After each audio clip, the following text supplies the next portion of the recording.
Against the Gods bab 2111, malam sebelumnya. Setelah meninggalkan tempat Pan Boang berada, Yun Ce tidak menghilangkan debu jurang yang menutupi tubuhnya, tetapi terus bergerak maju. Di sana, itu adalah bagian yang lebih dalam dari lautan kabut. Mau kemana? Li Su tiba-tiba berbicara, dengan kewaspadaan yang tak tersamar. Yun Ce menatap debu jurang yang semakin dalam di depannya, dan langkahnya tidak berhenti, sudah waktunya untuk masuk lebih dalam untuk melihat-lihat. Li Su terdiam beberapa saat, lalu berkata dengan ragu, mungkinkah kamu ingin? Ya, itu seperti yang kamu pikirkan.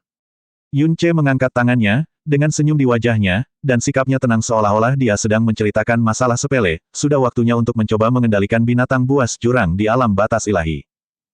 Pengendalian Yun Ce terhadap binatang buas jurang dalam beberapa tahun terakhir telah meningkat dari tahap awal alam kepunahan ilahi hingga tahap akhir alam kepunahan ilahi, totalnya memakan waktu kurang dari 4 tahun. Kecepatan pertumbuhannya sangat mengerikan. Namun, itu selalu terbatas pada lingkup alam kepunahan ilahi.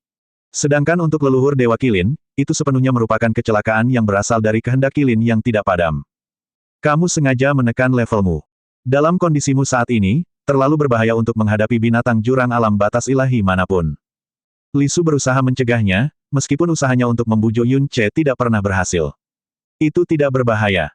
Yun Ce berkata dengan enteng, meskipun aku tidak begitu yakin bisa mengendalikan binatang jurang dari alam batas ilahi, namun aku yakin mereka tidak akan melepaskan naluri penghancur mereka padaku. Bagaimanapun juga, aku adalah Kaisar Lautan Kabut. Li Su masih khawatir dan berkata, kamu hanya melebih-lebihkan diri sendiri. Binatang jurang dari Lautan Kabut belum mengenalimu, jadi kamu tidak boleh menganggapnya enteng. Tidak masalah.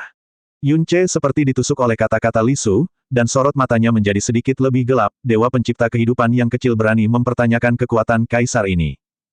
Tunggu saja, aku akan segera membiarkanmu melihat bagaimana binatang jurang dari alam batas ilahi tunduk padaku. Li Su. 6 jam kemudian. Yun Ce bergegas keluar dari kedalaman Lautan Kabut dengan wajah berdebu, lalu duduk di tanah dan terengah-engah. Butuh waktu lama baginya untuk hampir tidak bisa bernapas. Jika Yun Ce bisa mengendalikan binatang buas jurang dari alam batas ilahi, itu pasti akan sangat membantu Yun Ce. Namun, tubuh Yun Ce terlalu rapuh untuk menghadapi kekuatan alam batas ilahi. Bahkan jika dia kehilangan kendali sedikit, itu akan menjadi bencana baginya sekarang. Li Su muncul, dan kekuatan cahaya paling murni di dunia menyelimutinya, membuat Yun Ce merasa seperti sedang mandi di mata air suci. Luka-luka di tubuhnya sembuh dengan kecepatan yang terlihat oleh mata telanjang, dan bahkan rambutnya yang patah tumbuh kembali. Jika kamu bersikeras mencoba lagi, sebaiknya kamu membawa leluhur Dewa Kilin bersamamu. Li Su membujuk. Saat kalimat ini sampai ke telinga Kaisar Kabut, dan hanya ejekan terhadap kekuatannya yang tak terbatas dan kata-kata arogannya sebelumnya. Matanya dingin, dan dia berkata dengan tenang, aku hanya salah perhitungan sedikit. Paling lama 1 bulan, sebelum aku menginjakkan kaki di Tanah Suci, aku setidaknya harus berhasil mengendalikannya. Setelah beberapa tarikan napas, suaranya masih kuat, binatang jurang batas ilahi. Li Su memikirkannya dan memilih untuk menghiburnya, baiklah, ini akan berhasil. Dengan sangat bijaksana, dia tidak melanjutkan topik ini. Yun Ce duduk tegak, dan saat cahaya pedang merah menyala muncul, pedang pembunuh iblis pemukul surga diletakkan di depannya. Saat tangannya yang lain menutupi yang lain, pedang pembunuh iblis pemukul surga muncul, tepat dengan yang sebelumnya, dengan cahaya pedang yang serasi dan aura yang menyatu. Badan pedang lebar yang sama, dari ujung pedang, badan pedang hingga manik bundar di gagangnya, semuanya persis sama. Mereka melepaskan cahaya pedang merah tua yang hampir tidak bisa dibedakan, dan membawa aura suci yang samar. Setidaknya, dari penampilan dan aura pedang, sulit untuk membedakan mereka. Tentu saja, Yun Ce dapat mengenali mereka dalam sekejap. Ketika kekuatan pedang meledak, keduanya bahkan lebih berbeda. Setelah menatap kedua pedang pembunuh iblis pemukul surga itu cukup lama, Yun Ce tiba-tiba mengerutkan kening, meraih pedang di sisi kanan, dan menghantamkan pedang pembunuh iblis pemukul surga lainnya. Suara kekuatan meledak dengan suara patah yang menggetarkan hati. Di bawah pedang pemukul surga, badan pedang merah tua itu pecah di tengah, dan retakan halus menyebar di udara. Ketika jatuh ke tanah, pecahan merah tua yang tak terhitung jumlahnya telah tersebar. Aura pedang pemukul surga dan aura cahaya suci yang tersegel di dalamnya juga sepenuhnya menghilang. Li Su menoleh ke samping, sangat terkejut dengan tindakan Yun Ce, untuk menempa pedang ini. Kamu menghabiskan banyak upaya untuk menemukan kristal merah, dan butuh waktu 2 tahun untuk merendam dan menyegel aura pedang dari pedang pemukul surga. Kamu juga menuangkan kekuatan cahaya ratusan kali, dan akhirnya mendapatkan hasilnya hari ini. Mengapa kamu tiba-tiba menghancurkannya? Yun Ce berkata, aku berusaha keras untuk meniru pedang dengan bentuk dan aura yang benar-benar mirip dengan pedang pemukul surga, agar tidak ada cacat. Namun selama kurun waktu ini, aku telah memikirkannya berulang kali. Keberadaannya mungkin menjadi cacat yang lebih besar. Setelah mempertimbangkan untung ruginya, saya rasa saya harus memilih cara lain. Setelah menyingkirkan pedang iblis pemukul surga dan membersihkan puing-puing merah di tanah, dia berbisik kepada Li Su, aku akan mencari waktu yang tepat untuk meninggalkannya. Li Su mendesah pelan, pikirannya tak ada habisnya setiap hari. Apakah benar-benar tidak ada waktu ketika dia merasa kelelahan? Formasi langit 7 bintang di kerajaan ilahi Zetian. Formasi bintang bersinar, dan cahaya pedang tak berujung berputar. Setiap sinar pedang ini berasal dari Hua Qingying, dan masing-masing merupakan ujian yang kejam. Jika Anda tidak dapat memahami makna pedang dan memadukan kekuatan pedang, bahkan jika Anda kekurangan salah satunya, Anda tidak akan pernah dapat keluar dari formasi tersebut. Sekarang, sinar pedang yang dilepaskan oleh sinar pedang besar ini sudah seterang ribuan bintang, memantulkan lapisan cahaya redup di langit seluruh kerajaan ilahi Zetian. Akhirnya, sinar pedang terakhir tiba-tiba bersinar, meninggalkan formasi bintang besar itu tanpa satu pun cacat. Saat berikutnya, ribuan pedang berdenting bersama, dan seluruh formasi bintang besar itu tergantung terbalik dan terbang lurus ke langit. Kemudian, pedang berputar-putar, seperti bulan yang dikelilingi bintang-bintang, dan sosok seorang gadis terpantul di tengah formasi bintang itu. Gadis itu mengangkat matanya, dan pemandangan yang terlalu terang dan indah pada saat itu langsung meredupkan ribuan sinar pedang. Pedang giok di tangannya juga berputar dengan cahaya ilahi yang jauh lebih terang dari sebelumnya. Di mana ujung pedang menunjuk, semua sinar pedang dalam formasi bintang miring datar dan terbang langsung ke Hua Qingying di langit yang jauh. Hua Qingying tidak bergerak, tetapi menjentikkan tangan gioknya. Cahaya pedang berhenti dengan patuh di depannya, dan kemudian perlahan memudar seperti es dan salju yang mencair hingga benar-benar menghilang seperti mimpi sekilas yang tidak pernah benar-benar ada. Bibi. Sosok gadis itu sudah menerkamnya, dan dia melemparkan dirinya ke dalam pelukannya seperti kupu-kupu giok yang berkibar. Aku sangat merindukanmu. Hua Qingying dengan lembut memeluk tubuh giok gadis itu, jantungnya berdetak kencang dan dia berbisik, kamu telah mengolah pedang ketiga dari seni pedang Zetian. Kali ini, Kaisar Yuan pasti akan kagum padamu. Gadis itu mengangkat matanya dalam pelukannya, tetapi dia tidak senang karena pujian bibinya, tetapi berkata dengan tiba-tiba, apakah kakak Yun baik-baik saja sekarang? Apakah dia mengalami frustrasi atau intimidasi di kerajaan penenun mimpi? Itu baru kalimat kedua setelah menghancurkan susunan formasi bintang, dan dia sangat tidak sabar. Hua Qingying masih berpikir bahwa 3 tahun berlatih menghancurkan susunan formasi bintang pasti akan membuat hati pedangnya lebih ulet dan kokoh, dan secara bertahap menjauh dari semua pikiran dan emosi. Tetapi faktanya jelas tidak demikian. Dia baik-baik saja, bahkan lebih baik dari yang kamu kira. Selain itu, dia telah menemukan masa lalunya dan takdirnya. Separuh pertama perkataan Hua Qingying menghilangkan sebagian besar kekhawatiran di matanya, sedangkan separuh perkataan berikutnya membuat matanya dipenuhi keraguan, masa lalu kakak Yun. Pertemuanmu yang tak sengaja saat itu mungkin telah ditentukan oleh takdir.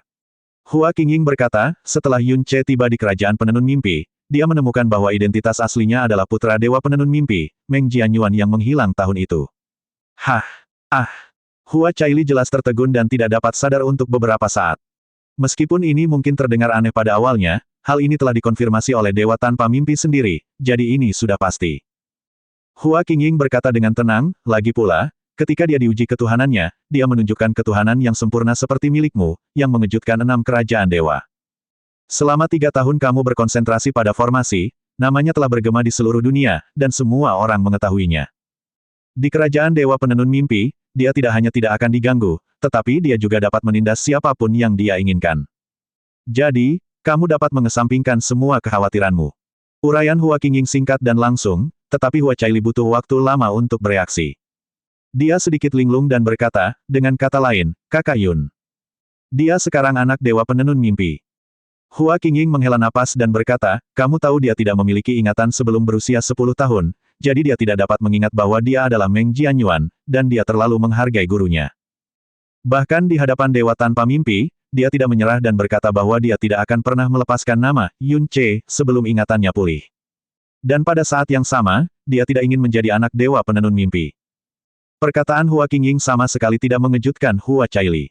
Sebaliknya, dia tersenyum, matanya yang indah dipenuhi kabut, kakak Yun selalu menjadi orang seperti ini, yang paling penyayang, paling cerdas dan paling bodoh. Gelar anak dewa yang sangat diimpikan oleh orang lain, sama sekali tidak menggoyahkan ketulusannya. Namun, Meskipun sekarang dia bukan anak dewa penenun mimpi, dengan ketuhanannya yang sempurna dan dukungan yang tak terselubung dari dewa tanpa mimpi, di mata dunia, dia adalah anak dewa. Selain itu, saya tidak tahu metode apa yang digunakan Yun Che. Menurut informasi yang saya ketahui, Meng Jianxi, yang sangat waspada dan memusuhi Yun Che, sekarang sangat patuh padanya. Dia bahkan telah memberitahu klan ibunya lebih dari sekali bahwa dia bersedia membantu Yun Che di masa depan. Mata indah gadis itu telah berubah menjadi lautan bintang yang indah dan tak berujung, dengan bintang-bintang yang bersinar bahagia, bintang-bintang yang bersinar bangga, bintang-bintang yang menangis karena gembira memenuhi seluruh hati dan jiwanya, tetapi masing-masing dari mereka mencerminkan nama Yun Che. Bibi. Jadi, antara aku dan kakak Yun. Ya, Hua Qingying menepuk bahu gadis itu. Dia merasakan kegembiraannya yang tak berujung, tetapi kegembiraan ini juga membuatnya merasa sedikit tertekan, penghalang identitas di antara kalian tidak ada lagi. Jika tidak ada kontrak pernikahan yang diberikan oleh Kaisar Yuan, sebagai anak-anak dewa, dan kalian berdua memiliki keilahian yang sempurna, persatuan kalian tidak akan menimbulkan keraguan dan kritik. Kendala terbesar masih ada, tetapi jauh lebih baik daripada 3 tahun lalu. Penerimaan ayahmu terhadap Yun Che jauh lebih baik daripada sebelumnya. Dalam 3 tahun terakhir, dia telah memperhatikan informasi Yun Che di kerajaan penenun mimpi, dan bahkan pergi mengunjunginya secara langsung. Alis Hua Caili terangkat, ayah dewa memang selalu seperti ini, selalu suka mengucapkan kata-kata berat, tetapi sebenarnya dia adalah orang yang paling lembut. Dengan senyum tipis, dia terbang turun, aku akan pergi menemui ayah dewa dulu. Ini pertama kalinya aku tidak melihatnya begitu lama, aku sangat merindukannya. Hua Qingying tidak mengikutinya. Dia diam-diam memperhatikan sosok Hua Caili yang pergi, dan sedikit linglung untuk beberapa saat. Dia selalu percaya bahwa hati pedang tidak dapat ditutupi debu. Untuk mencapai pedang pamungkas, semua keinginan dan emosi yang tidak perlu harus dihilangkan. Kemajuan pedangnya begitu cepat sehingga dia melampaui Hua Fusen dan leluhurnya dari generasi ke generasi, sampai dia melangkah ke puncak dunia, yang membuat para pendeta kagum. Ini membuatnya lebih yakin dan bertekad tentang ilmu pedang, kejam, yang dia junjung tinggi. Di mata Hua Qingying, Hua Caili benar-benar aneh. Semua bakatnya berada di atas dirinya, termasuk bakat pedangnya. Dan dia jelas menyadari bahwa kultivasi pedangnya telah berubah total setelah bertemu Yun Che. Hati pedang Hua Caili yang tak berdebu, yang awalnya terisolasi dari semua pikiran lain di bawah bimbingannya, terukir dalam dengan bayangan Yun Che. Kemudian, dia menguasai seni pedang ketiga dalam 3 tahun, seni pedang Zetian, yang sulit untuk ditingkatkan 1 inci pun dalam 1000 tahun. Jadi, jalan pedang kejam yang mengabaikan semua keinginan dan emosi. Apakah itu salah? Hahaha. Selamat kepada Caili karena telah menghancurkan susunan bintang ke-8 lagi. Kami benar-benar terkejut. Di mana Caili? Ketujuh ahli pedang hebat datang, tanpa satu pun yang absen, tetapi Hua Caili tidak terlihat. Mereka lebih tahu daripada siapapun apa arti susunan bintang ke-8 yang dibuat oleh Hua Qingying secara pribadi. Hua Qingying berkata, semuanya kembali ke paviliun pedang dan menunggu perintah. Yang Mulia Dewa akan mengumumkan perjalanan ke Tanah Suci ini dalam waktu dekat. Qingying, Master Pedang Tiansu mengusap jenggot putihnya dan berkata penuh arti, apakah kamu akan ikut denganku dalam perjalanan ke Tanah Suci ini? Setelah beberapa kali menarik napas, Hua Qingying menjawab dengan acuh tak acuh, ya. Kerajaan Ilahi Bintang Bulan. Kakak Buang, benarkah itu kamu? Sasing segera mendatangi Pan Buang. Menatapnya dari atas ke bawah, tatapannya tampak rumit dan tak terlukiskan. Pan Buang tidak hanya kehilangan gelar anak dewa, tetapi juga ibunya meninggal dunia, ayah dewanya membencinya, dan bahkan orang yang dicintainya dihapuskan dan dibunuh. Dari anak dewa kupu-kupu burung hantu yang dihormati menjadi anak dewa kupu-kupu burung hantu yang terlantar. Pasang surut nasibnya dengan jelas menjelaskan kepada dunia apa artinya jatuh dari surga ke neraka. Pada saat ini, Pan Buang di depannya tidak lagi memiliki semangat tinggi seperti masa lalu, dan seluruh auranya gelap dan suram. Belum lagi keagungan anak dewa, bahkan pakaian luarnya penuh dengan compang camping dan noda darah, seolah-olah dia baru saja keluar dari rawa yang gelap dan berdarah. Pupil matanya bukan lagi bintang hitam sombong di masa lalu, tetapi kekeruhan abu-abu dan kabur, yang sulit dibedakan dengan cahaya terang. Sasing mendesah dalam hatinya. Bahkan jika dia kehilangan gelar anak dewa, statusnya seharusnya jauh lebih tinggi daripada putra lainnya, tetapi dia sebenarnya jatuh ke titik ini. Setelah mengetahui bahwa dia telah pergi ke lembah Senmeng dan muncul di lautan kabut, Kerajaan Ilahi Xiao Dai bahkan secara terbuka mengumumkan bahwa mereka telah meninggalkannya dan tidak akan pernah mencarinya, baik dia masih hidup maupun sudah mati. Alasan mendasarnya adalah bahwa dia tidak mau tunduk kepada anak dewa yang baru dan tidak mau melepaskan masalah ibunya. Temperamen seperti itu dapat disebut bodoh, atau dapat dipuji karena bersedia patah tetapi tidak menyerah. Tetapi dalam hasil, jelas lebih condong ke yang pertama. Pan Buwang tersenyum, saya sekarang hanyalah orang yang terabaikan, jauh dari kualifikasi untuk setara dengan anak Dewa Bintang. Anak Dewa Bintang bersedia bertemu denganku, Buwang sangat berterima kasih. Saudara Buwang, itu tidak benar. Sasing menggelengkan kepalanya dan berkata, saya juga pernah mengalami sendiri rasa sakit dan ketidakberdayaan dari pasang surut kehidupan. Ini bukan keinginan Anda, juga bukan salah Anda. Tidak seorang pun boleh memandang rendah Anda karena hal ini, terutama Anda. Pan Buwang tersentuh dan berkata dengan penuh rasa terima kasih, saya sangat beruntung bisa berteman dengan putra Dewa Bintang dalam kehidupan ini.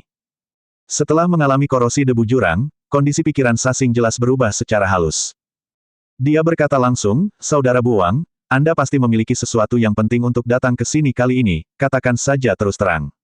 Baiklah. Kalau begitu aku tidak akan bersikap sopan lagi.